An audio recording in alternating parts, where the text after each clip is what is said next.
आउँदो चुनावमा रासोपा भन्ने पार्टीको सुनिश्चित हो। रेणु दाहालले यदि चितवनमा चुनाव हार्छ भने यो त्यसमा अर्को युद्ध हुन्छ ल। के ठुलो कुरा भने झापा 5 मा हैन केपी ओली लड्नु भएको ठाउँमा सबै दल एक भएर जाँदा पनि केपी ओलीलाई हराउने ताकत कसैको छैन। बालेन त फरक कुरा त्यसो। बालेन त फरक कुरो, उहाँको त जमानत जफत हुन्छ, लेखेर राख्नुहोस्, जमानत जफत गराइदिन्छ। रासोपा त कुनै प्रतिस्पर्धी दलै होइन, हेर्नुहोस् अहिले त म मान्दिनँ। यो त उही फेसबुकमा मात्रै प्रतिस्पर्धा हो। गुगलमा राप्रपासँग प्रतिस्पर्धा छ र भूगोलमा छैन।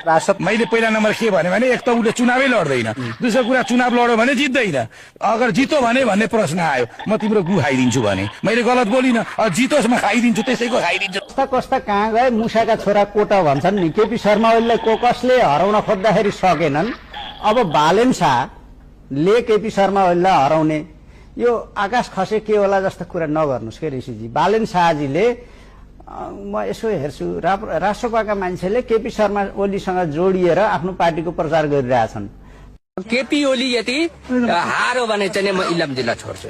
झुटा कुरा होइन। बालेन शाहले झापा 5 बाट जित्यो भने 30,000 खसी मैले दिने भाइ। फागुन 21 मा चुनाव भयो भने म राजीनामाबाट सन्यास लिन्छु। निर्वाचन भयो भने म घाँटी गाडिन्छु, घाँटी। बालेनले जित्यो भने झापामा कान काटेर म टिचिङ हस्पिटलमा टाका लाउँछु।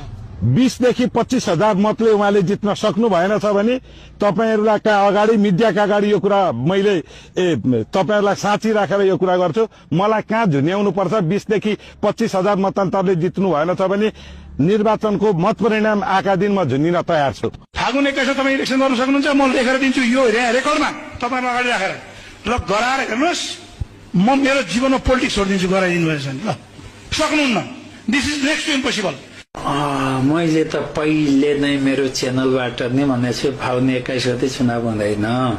जोसुकैले जेसुकै गरोस् हामी चुनाव हार्दैनौँ, हार्दैनौँ। 1,10,000 मत खस्न सक्छ। 1,10,000 मध्ये 60,000 को आसपास मत सूर्य चिन्हमा खस्छ, अरू मत अलिअलि बाँडिएला 23 जनामा। त्यही हो। रवि बालेन उहाँले च्यालेन्ज कुनै थ्रेट फिल हुँदैन चुनावी समीकरणमा। चुनावलाई थ्रेट, एमालेलाई कांग्रेसलाई थ्रेट चुनावमा के गर्नुहुन्छ तपाईँ? फेरि पनि एमाले सरकार, फेरि पनि ओली सरकार, फेरि पनि पुराना भनिएका पार्टीहरूको सरकार।